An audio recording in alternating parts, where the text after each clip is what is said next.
নমস্কার। সুপ্রিম কোর্টে 6 তারিখে এসআইআর বিষয়ক একটা শুনানি ছিল।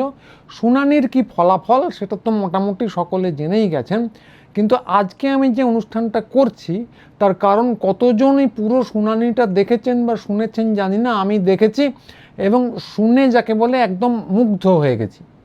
তো ওই আধ ঘন্টা বা 40 মিনিট বা একটু কম বেশি ওই সময় শুনানি প্রথম থেকে শেষ অবধি শুনলাম। তো একদম প্রথমে দেখলাম যে অনেকবার ধরে এসআইআরের এই যে বিপুল কর্মকাণ্ড, তাতে বিচার বিভাগীয় আধিকারিকরা কি ভয়ানক পরিশ্রম করেছেন তার এক লম্বা বর্ণনা এবং ধন্যবাদ সহযোগে।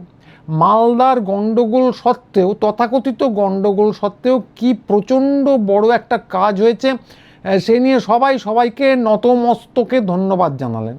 তো শুনে মনে হলো যে গণতন্ত্র মানে হচ্ছে বিচার বিভাগ কর্তৃক বিচার বিভাগের জন্য বিচার বিভাগের পারস্পরিক পিঠ চুলকানি। কারণ যে মর্মান্তিক পরিশ্রমটা ন্যূনতম পারিশ্রমিকে বিএলওরা করে গেছেন এতদিন ধরে, তার জন্য কোথাও কোনো ধন্যবাদ আলাদা করে তাদের দেওয়া হয়েছে বলে দেখিনি। ওটা নাকি তাদের কাজের অন্তর্গত। অথচ পাবলিক সার্ভেন্ট যারা, তারা বোধহয় মাসখানেক কিছু একটা কাজ করেছেন এবং তার ফলাফল কী সে তো আপনারা জানেনই, আমিও একটু পরে বলবো। তার জন্য তারা ধন্যবাদ ধন্যবাদ ধন্যবাদ পেয়েই চলেছেন, তার কোনো শেষ নেই। তো যে কথাটা বলছিলাম যে কি ভয়ানক কাজ বিচার বিভাগীয় আধিকারিকরা করেছেন, তো সেটা ওই শুনানি থেকে খুব স্পষ্ট করে জানা গেল। তো মোটামুটি 60 লাখ লোক, একটু বেশি, যারা ইতিমধ্যেই ম্যাপড ছিলেন কিন্তু তথাকথিতভাবে বিচারাধীন ছিলেন, ওরা জানালেন যে তাদের নিষ্পত্তি আগামীকালের মধ্যে হয়ে যাবে, অর্থাৎ গতকাল তো সেটা হয়েও গেছে এবং ওরা শেষ করে ফেলেছেন। এবং তাতে বস্তুত কেউ দিলেন না, কিন্তু শুনে মনে হলো এবার হাততালি দিতে হবে। তো হাততালি কেউ দেননি, কিন্তু যারা এর ভুক্তভোগী তারা জানেন। ওখানেই শোনা গেল যে মোটামুটিভাবে এই 60 লাখের মধ্যে বাদ যাচ্ছেন, মানে বাদ পড়ে যাচ্ছেন 45% মানুষ। তো অঙ্কের যদি হিসেব করেন তো সেটা দাঁড়াবে হচ্ছে 27 লাখ।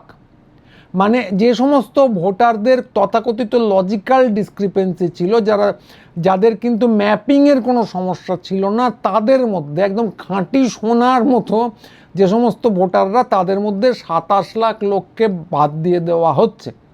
তো লজিক্যাল ডিসক্রিপেন্সি নামক যে অদ্ভুতুড়ে জিনিসটা পশ্চিমবঙ্গে একমাত্র বলতে গেলে প্রায় পশ্চিমবঙ্গেই চালানো হয়েছে, তার কোপে এরা বাদ গেছেন। তো সংখ্যাটা খুবই অ্যালার্মিং। সেটা হয় কপিল সিব্বল নয়তো কল্যাণ বন্দ্যোপাধ্যায় কেউ একটা বললেন। বিকাশ ভট্টাচার্যকে কোথাও দেখলাম না, তিনি বোধহয় নির্বাচনী প্রচারে ব্যস্ত ছিলেন। তো কথা হচ্ছে যে এই যে 27 লাখ বাদ গেলেন, এদের কি হবে? তো সেই নিয়েও আদালত তাদের মূল্যবান মতামত পেশ করলেন। বললেন এই 27 লাখের জন্যই হচ্ছে ট্রাইব্যুনাল। তো তারা কিন্তু কোন ডকুমেন্ট জমা দেবে, কোথায় জমা দেবে, কি হবে, সেটা এখনও পর্যন্ত, আজকে দাঁড়িয়ে বলছি, এখনও পর্যন্ত স্পষ্ট করে কারো জানা নেই। তো আদালতেও সেই প্রসঙ্গটা এলো, এমনকি এই কথাও এলো যে যদিও একটা খাতায় কলমে অফিস তৈরি হয়েছে, কিন্তু বসার চেয়ার টেবিলও নাকি নেই। তো শুনতে পারলাম, আরও মুগ্ধ হলাম শুনে, সেটা নাকি কোনো একদিন হয়ে যাবে। তো কে হাজিরা দেবেন ট্রাইব্যুনালে, কে দিতে পারবেন না, কে কোন নথি জমা দেবেন, মাত্র 1000টা ক্যারেক্টারে নাকি সমস্যা বর্ণনা করার কথা বলা হয়েছে, সেখানে কি করে বর্ণনা দেওয়া হবে, সে সবই নাকি ভবিষ্যৎকালে ঠিক হবে এবং ট্রাইব্যুনালের যারা মাথা আছেন তারা ঠিক করবেন। তো সবই ভবিষ্যৎকালে, এবং এখনও কিছুই ঠিক হয়নি, এটা খুব পরিষ্কারভাবে শুনানি থেকে জানতে পারলাম। ওদিকে লম্বা লাইন কিন্তু পড়ে যাচ্ছে অ্যাপিলের, তো সেটাও ওকে শুনানিতেই বলা হলো। এই যে লম্বা লাইন, এর কবে নিষ্পত্তি হবে, এর কি কোনো সময়সীমা দেওয়া হবে? তো বিচারক খুব নিষ্প্রিয়ভাবে বললেন যে ওইভাবে চেপটে সময়সীমা ঠিক করে দেওয়া যায় না। তো চেপটে আমি বাংলায় বললাম, ইংরেজিতে উনি কমপ্রেস শব্দটা ব্যবহার করলেন। ওরকম করে নাকি সময়সীমাকে চেপটে দেওয়া যায় না। তো কপিল সিব্বল তার পাল্টা প্রশ্নে বললেন যে যাদের হবে না, মানে এই চেপটে তো সময়সীমা আপনি ঠিক করে দিতে পারবেন না, ফলে যাদের হবে না তাদের কি হবে? তাদের মানে যাদের বিচার হলো না, মানে যাদের ট্রাইব্যুনাল যাদের নিয়ে সিদ্ধান্ত নিতে পারলো না, তাদের কি একটা প্রাইমা ফেসি সাক্ষ্যের ভিত্তিতে ভোট দিতে দেওয়া হবে? তো বিচারক তাতেও রাজি হলেন না, বা বললেন 30 দিনও লাগতে পারে, 60 দিনও লাগতে পারে। তার অস্বার্থ হচ্ছে যদি ভোট দিতে না পারবে না, কি আর করা হবে। তো নন্দলাল বসুর নাতিদের উকিল হাজির ছিলেন আদালতে, ওই দিনই হাজির ছিলেন। তো তার পরিবার, সবাই জানেন নন্দলাল বসুকে, তো নন্দলাল বসুর পরিবার প্রজন্মের পর প্রজন্ম ধরে শান্তিনিকেতনে বসবাস করেছেন, সে কথাও সবাই জানেন। তো তাতেও বাদ, তাঁদের দাদু না থাকলে সংবিধানের অলঙ্করণই হতো না, তো তাতেও বাদ। তো তারা যখন কথাটা বললেন, বিচারক বললেন ট্রাইব্যুনালে যেতে বললেন, মানে ওই কবে হবে তার ঠিক নেই, এবার ভোট দিতে পারলেন না, আগের দিন কথাটা হয়েছিল, তার মানে তো এই নয় ভোটাধিকার চলে গেল না, এবার ভোট দেবেন না। তো তারপরেই কিন্তু এলো আসল ক্লাইম্যাক্স, যেটাতে আমি আসল মুগ্ধ হলাম। রবীন্দ্রনাথকে উদ্দেশ্য করে চিত্ত যেটা ভয়শূন্য থেকে উদ্ধৃতি দেবার চেষ্টা করে বিচারক বললেন, the trial is striving to stretch its arms towards perfection. তো বলতেই হবে যে রবীন্দ্রনাথটা এখানে পুরো খাপে খাপ হলো, এটা একদম যথাযথ হয়েছে। রবীন্দ্রনাথের মূল বাংলায় উদ্ধৃতিটা এরকম, অজস্র সহস্রবিধ চরিতার্থতায় যেথা তুচ্ছ আচারের মরুবালু রাশি, বিচারের স্রোতপথ ফেলে নাই গ্রাসী। তো এই বিচার ব্যবস্থার এর থেকে ভালো বিবরণ আর কিচ্ছু হতে পারে না। অজস্র চরিতার্থতায়, নানা রকম স্বার্থের চরিতার্থতায়, তুচ্ছ আচারের মরুবালু রাশি, ওই যে কোট প্যান্ট পরে বিচারক এবং উকিলরা হাজির হচ্ছেন, ব্রিটিশ জমানায় যে সমস্ত কোট প্যান্ট ঠিক করে দেওয়া হয়েছে সেসব পোশাক বদল হয়নি। তো যেটা তুচ্ছ আচারের মরুবালু রাশি, সবাই বিচারকদের মিলর্ড বলে কথা বলছে, এবং এই সব একদিকে হচ্ছে তুচ্ছ স্বার্থের চরিতার্থতায়, এবং অন্যদিকে তুচ্ছ আচারের মরুবালু রাশি, যেখানে বিচারের স্রোতপথ একদম গ্রাস করে ফেলেছে। তো এর থেকে ভালো বিবরণ আর হওয়া সম্ভব নয়। এবং মনে রাখতে হবে রবীন্দ্রনাথ এগুলো মেনে নিতেও বলেননি, বরং চিত্ত ভয়শূন্য করে এর বিরুদ্ধে লড়তে বলেছেন। তো কি ভাগ্যিস কবিতাটা এখন লিখে ইউটিউবে আবৃত্তি করে দেননি, নির্ঘাত জেলে বসে থাকতেন। আর রিপাবলিকে ওর কীরকম নানা জায়গায় সম্পত্তি, কীরকম জিহাদি জব্বা পরে থাকেন শুনে আমাদের কান পচে যেত। তা উনি যদি বাই এনি চান্স জালিয়ানওয়ালাবাগের মতো এখানে কোনো একটা পুরস্কার ছেড়ে দিতেন, কী কেলোর কীর্তি যে হতো ভাবা যায় না। আপনারা শুনেছেন যে পবন খেড়া দু একদিন আগে হেমন্ত বিশ্ব শর্মা আসামের মুখ্যমন্ত্রী, তাঁকে এবং তার স্ত্রীকে নিয়ে কিছু বিস্ফোরক অভিযোগ করেছেন। তারপর থেকেই শোনা যাচ্ছে, উনি একজন নেতা পবন খেড়া কংগ্রেসে, তারপর থেকেই শোনা যাচ্ছে যে আসামের পুলিশ তাকে খুঁজে বেড়াচ্ছে চারদিকে, পারলে ধরে জেলে ভরে দেয় আর কি। তো এই হচ্ছে ব্যাপারটা। তো তার সঙ্গে সেই মূল ধারার সঙ্গে মোটামুটি সাযুজ্য রেখেই রবীন্দ্রনাথের কথা এবং বিচারকদের বিচার শুনলাম, যার মোদ্দা কথা হলো যে পুরো ব্যাপারটাই একই লাইনে। মোদ্দা কথা হলো নিষ্পত্তি যা হবার হয়ে গেছে, এবার যারা বাদ পড়েছেন, খুব স্পষ্ট করে কেউ বলেননি কিন্তু ব্যাপারটা তাই, কাগজেও বেরিয়েছে, আপনারা দেখেছেন যে যা হবার হয়ে গেছে, আপাতত বাদ পড়লে বাদ থাকুন, অন্তত এই ভোটে তো বটেই। ফলে জিনিসটা যা দাঁড়ালো, স্পষ্ট করে কেউ না বললেও এই নন্দলাল বসুর পরিবার সহ 27 লাখ এবং ওই প্রাথমিক বাদ তালিকার অন্তত 10 লাখ যারা সঠিকভাবে বাদ পড়েননি, অ্যাপিল করতে চান, তাদের সবার জন্য প্রযোজ্য। অন্তত এই 37 লাখ বৈধ ভোটার প্রতি 20 জনের একজন এই ভোট থেকে বাদ থাকছেনই। 91 লক্ষ যে বাদ গেছেন সেটা শুভেন্দুর দাবি অনুযায়ী 1 কোটি 20 লক্ষের কাছাকাছি, তো যে লক্ষ্যমাত্রা সে তো পূর্ণ করতেই হবে, সেটা করা হয়েছে। তার মধ্যে নিখুঁত হিসেব বলতে পারবো না কতজন বৈধ ভোটার বাদ গেছেন, কিন্তু অন্তত 37 লক্ষ যে বাদ গেছেন এই নিয়ে কোনো সন্দেহ নেই। এবং এখানে খুব স্পষ্ট করে একটা কথা বলা উচিত, সুপ্রিম কোর্টের অনেকেই বলেছেন সুপ্রিম কোর্টের কাজ নয় এসআইআর করা, তাদের কাজ বিচার করা। তো তারা এই কাজে স্বেচ্ছায় জড়িয়েছে, বেশ করেছে যেরকম বিবেচনা। কিন্তু কথা হলো, যে কোনো কর্মকাণ্ডে জড়িত হলে তার কিন্তু দায়িত্ব নিতে হয়। দায়িত্বহীন ক্ষমতার একটা উদাহরণ আমরা দেখেছি নির্বাচন কমিশনের ক্ষেত্রে।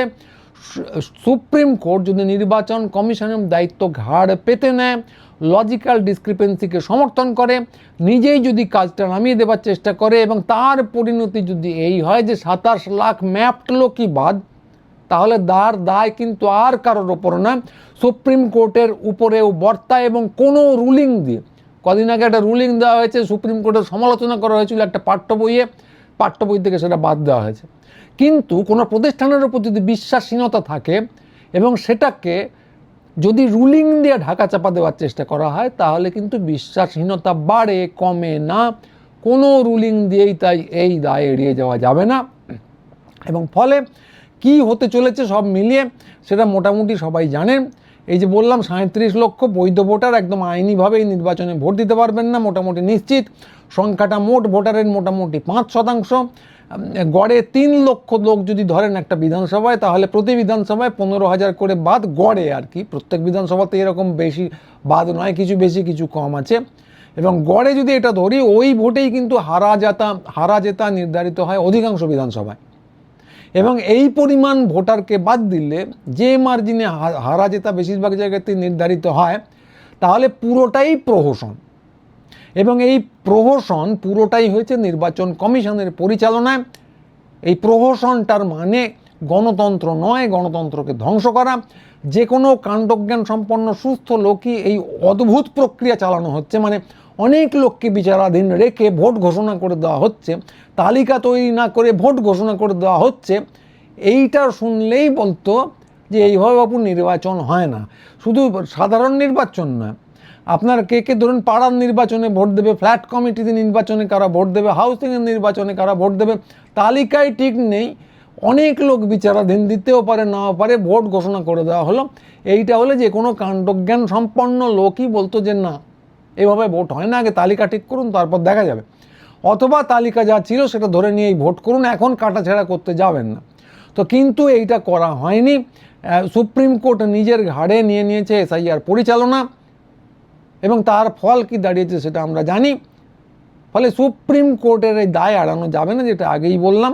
শুধু এখানেই শেষ না, এরপর আপনারা জানেন যে এই যে অদ্ভুতুড়ে কাণ্ড ঘটানো হচ্ছে, তার বিরুদ্ধে নির্বাচন কমিশনারের বিরুদ্ধে একটা ইমপিচমেন্ট প্রস্তাব আনার চেষ্টা হয়েছিল সংসদে।